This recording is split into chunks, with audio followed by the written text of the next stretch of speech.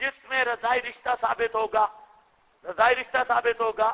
قرآن یہ بیان کر رہا ہے، رضائی رشتے کی مدت قرآن نہیں بیان کر رہا، قرآن یہ بیان کر رہا ہے کہ عورتیں اپنی اولاد کو دودھ کتنا عرصہ پلائیں، وہ 2 سال ہے، اور اسی پر تمام ائمہ متفق ہے، اس میں کسی کا کوئی اختلاف نہیں۔ قرآن نے جو بات کی کسی امام کا کوئی اختلاف نہیں، لیکن بات فہم کا اختلاف ہے۔ باقی یہ مسئلہ کہ وہ مدت کتنی ہے جس میں اگر کوئی عورت کا دودھ پیے تو رضاعت والا رشتہ ثابت ہو جائے گا، وہ مدت کتنی ہے، اس مدت میں اختلاف ہے، اس مدت میں فقہا کا اختلاف ہے۔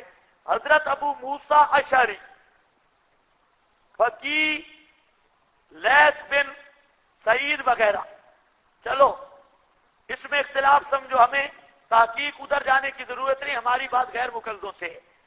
اس میں غیر مقلدین کا مذہب یہ ہے اگر سفید داڑھی والا 80 سال والا بھی دودھ پی لے کسی عورت کا، رضا ثابت ہو جائے گی۔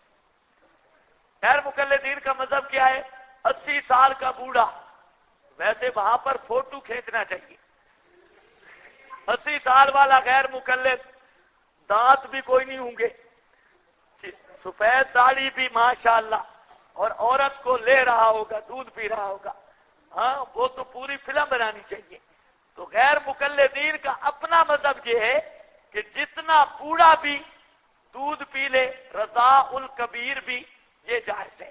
اب ان کو کہو بے ایمانو، تم تو کہتے ہو 70-80 سال والا بھی عورت کا دودھ پی لے تب بھی رضا ثابت ہو جائے گی۔ امام صاحب صرف 2.5 سال کی مدت کہتے ہیں، 2.5 سال تمہیں نہیں پچتے، 80 سال پچا گئے ہو کہ بھائی نہیں، 2.5 سال زیادہ ہے یا 80 سال؟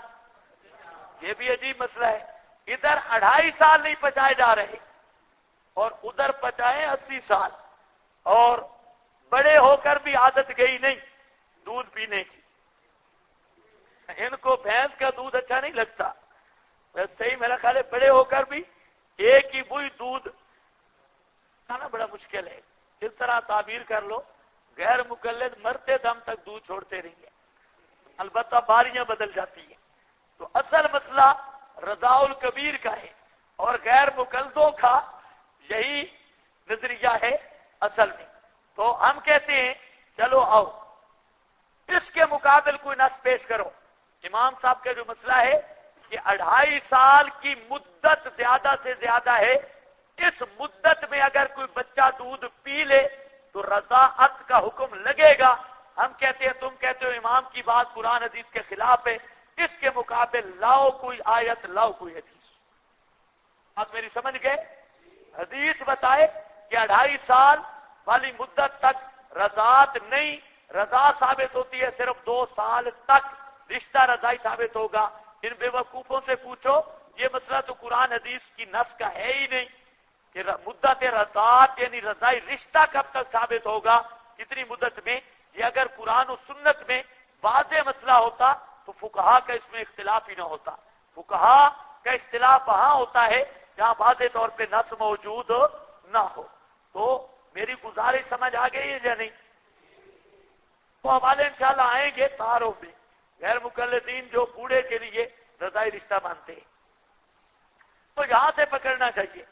آگے تحقیقی جواب تو بعد بھی۔ ہاں بھائی، علی المولود لہ رزقہن وکسوتہن بالمعروف لا تکلف نفسا، ہو گیا، ساری بات ہو گئی۔ اب آگے آؤ جی۔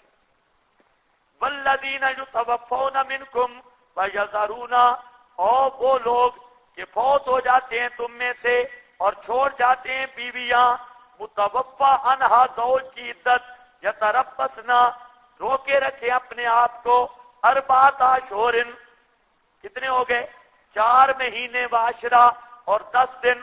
یہ متوفا جس عورت کا خامد فوت ہو جائے اس کی عدت ہے 4 مہینے اور 10 دن۔ فَإِذَا بَلَغْنَا، جب پہنچ جائے اپنی مدت کو، بس کوئی حرج نہیں اوپر ان کے، فِيمَا فَعَلْنَا فِي أَنفُسِهِنَّ، بیچ اس کے کہ کریں، فی انفسہن، اپنے بارے میں، بالمعروف، ساتھ دستور شریع کے، واللہ بما تعملون خبیر، اور اللہ جو تم عمل کرتے ہو خبیر، خبردار ہے۔ لا جناح علیکم، کوئی حرج نہیں اوپر تمہارے، فیما، اس میں کہ پیش کرو تم ساتھ اس کے من خطبت النساء. اب ایک اور مسئلہ رہ گیا، یہ جو بیوہ عورتیں رہ گئی جن کے خامند فوت ہو گئے، تو اب ان کا مسئلہ بنتا ہے کہ ان کی آگے نکاح کروانا ہے. انکحوا الایام، سمجھ آئیے بات؟ اب کیا مسئلہ ہے؟ اب ذرا خیال کرو. اللہ فرماتے ہیں اس میں کوئی حرج نہیں کہ ہر رز تم بھی کہ تم پیش کرو ساتھ اس کے من خطبت نساء. خطبہ نساء ایک خطبہ ہوتا ہے اور ایک خطبہ. خطبہ کس کو کہتے ہیں؟ پیغام نکاح، خطیب. او اکنن تم فی انفسکم، دوسرا کیا چھپاؤ تم اپنے دل میں علم اللہ. ایک عورت کا خامن فوت ہو گیا، ادھر بزرگ سوچ رہا تھا کہ بھئی گھر تو بڑا اچھا ہے، میں خود نکاح نہ کر لوں، یہ سوچ بچار کر رہا تھا. تو اللہ فرماتے ہیں یہ سوچتا رہے، کوئی مسئلہ نہیں، یہ سوچ کر سکتا ہے. ابھی عدت باقی ہے، لیکن عدت میں زبان سے کوئی بات نہیں کرنی.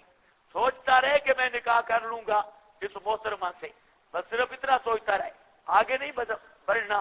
او اکنن تم فی انفسکم، چھپاؤ اپنے دلوں میں. علم اللہ، اللہ جانتا ہے انکم ستذکرونہن، تم چپ رہ نہیں سکتے.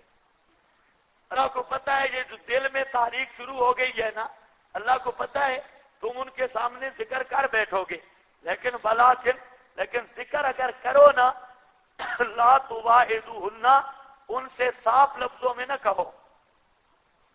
صاف لفظوں میں، ہاں تواعدو کا معنی صاف لفظوں میں نہ کہو کہ میں تیرے ساتھ نکاح کرنا چاہتا ہوں جی.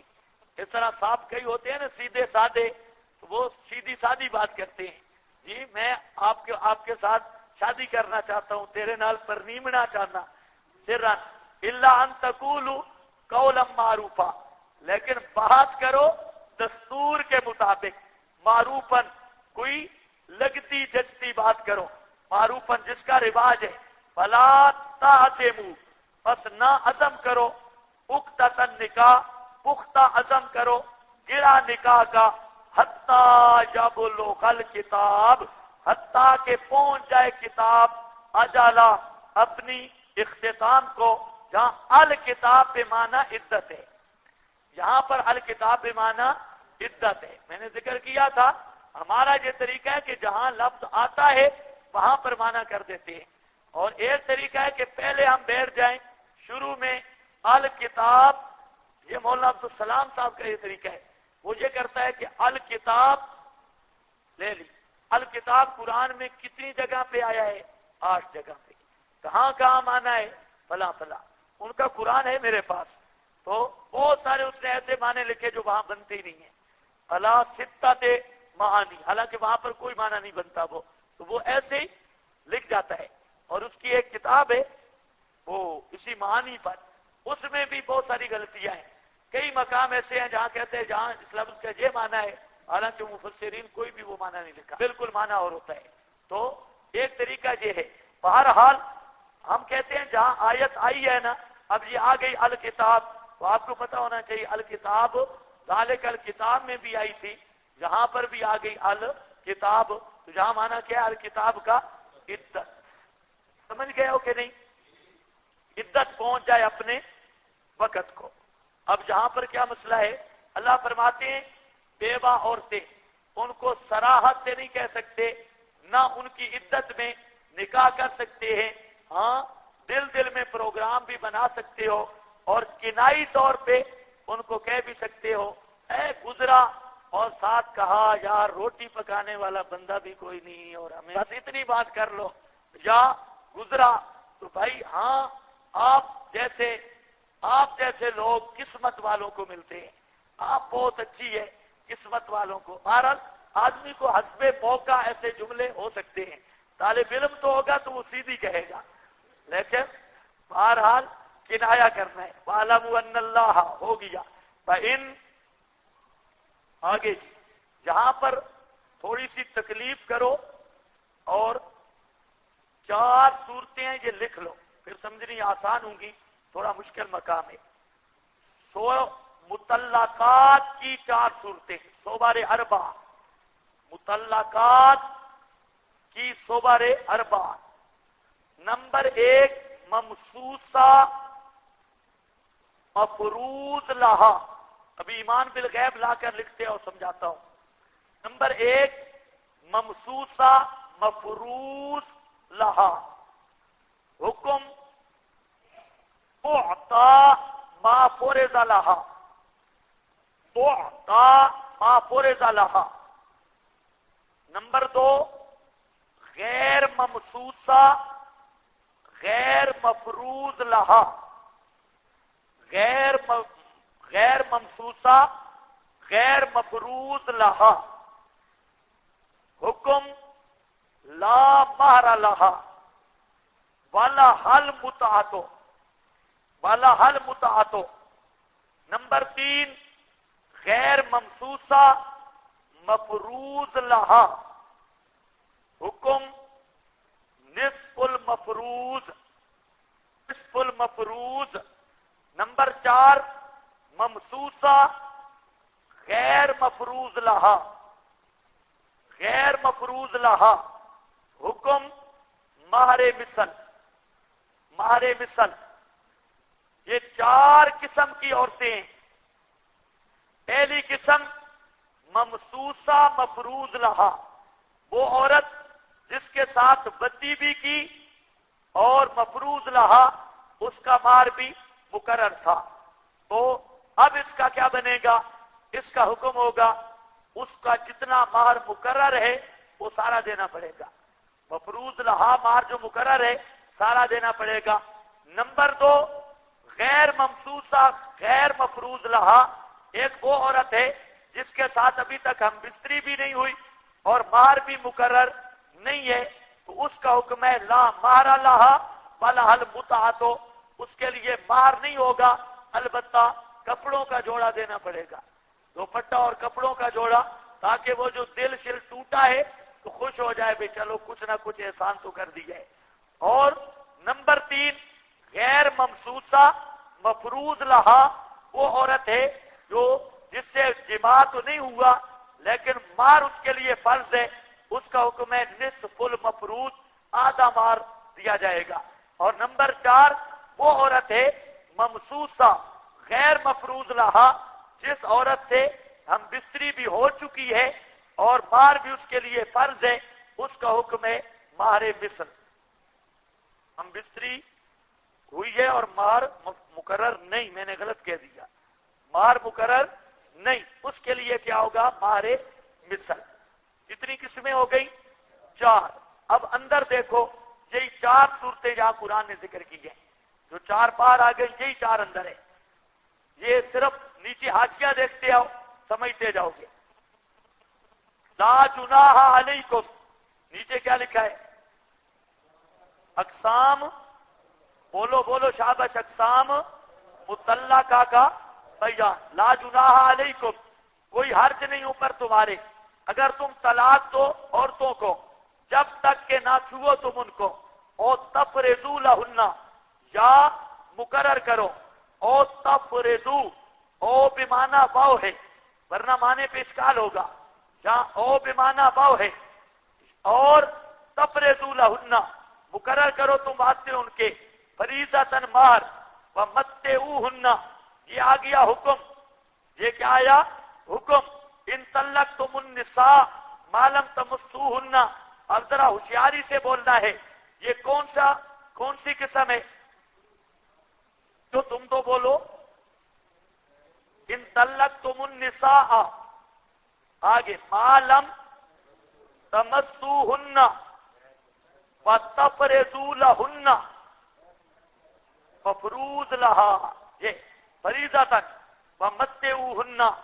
اور حکم کیا ہے؟ متعوہن، نفع دو ان کو، علی الموسع، موسع پر، قدرہ، اس کی مقدار اس کی قدر کے مطابق ہے، اور مقتر، غریب پر اس کے مرتبے کے مطابق ہے. متاعا بالمعروف، وہ خاص قسم کا نفع ہے دستور کے مطابق جو ضروری ہے اوپر مسلمانوں کے، یا محسنین بمعنی مسلمین ہے. فَإِن طَلَّقْتُمُوهُنَّ، قسم دوم، مطلقہ قبل از جماع مہر، اگر تم طلاق دو ان کو، من قبل اس سے پہلے، ان تمسوہن یہ کہ تم مس کرو ان سے، یہاں مس عام ہے، حقیقی مس ہم بستری اور حکمی مس خلوت سیاح، فقد فرض تم حالانکہ تم فرض کر چکے تھے بات سے ان کے، فریضتاً حصہ، پر نصف ما فرض تم، پر حکم آ گیا، بس آدھا ہے وہ جو تم نے فرض کیا، یہ میں لکھوا چکا ہوں۔ یہ کون سی قسم ہے؟ دوم، مطلقہ قبل از جماع بالمہر الا ان یعفونا، ہاں یہ ہے کہ وہ معاف کر دیں، اور یعفو یا وہ معاف کر دے جس کے ہاتھ میں عقدۃ النکاح، گانٹھ اور گرہ ہے نکاح کی۔ کیا مطلب ہے؟ عورت کچھ مار لے چکی تھی، اب اس کو دینا ہے طلاق کے بعد، وہ عورت کہتی ہے چل یار چھوڑ، وہ نہ دے، مار وہ معاف کر دے، فرمایا کوئی مسئلہ نہیں۔ یا یہ جو لے چکا تھا اب اس کو دینا پڑ گیا، تو جتنا لیا ہے اور نصف تک تو رکھ سکتا ہے نا، آدھا اس کو دینا ہے، لیکن یہ پورا دے دیتا ہے، معافی کا یہ مطلب ہے، تو پھر بھی ٹھیک ہے۔ کچھ سمجھ آئی یہ بات؟ بان تعفو، اور یہ کہ تم تعفو تم معاف کرتے رہو، اور مردو اقرب للتقوی یہ زیادہ قریب ہے تقوی کے، فلا تنسوا الفضل اور نہ بھولو، یہ دلیل ہے اس کی کہ اقرب للتقوی معاف کرنا۔ شاہ عبد القادر کہتے ہیں کہ تعفو کا خطاب مردوں سے ہے، اور مردوں تم مردوں والا کام کرو، معاف کر دو، چند ٹکوں کے پیچھے طلاق بھی تو نے دی اور پھر ان ٹکوں کے بھی پیچھے پڑا ہوا ہے، اس لیے تمہارا معاف کرنا یہ کیا ہے؟ یہ تقوی کے زیادہ قریب ہے۔ نہ بھلاؤ فضل کو، بھلائی کرنے کو آپس میں، ان اللہ بما تعملون بصیر۔ اب دیکھو کیسے تنظیم بڑھ رہی ہے۔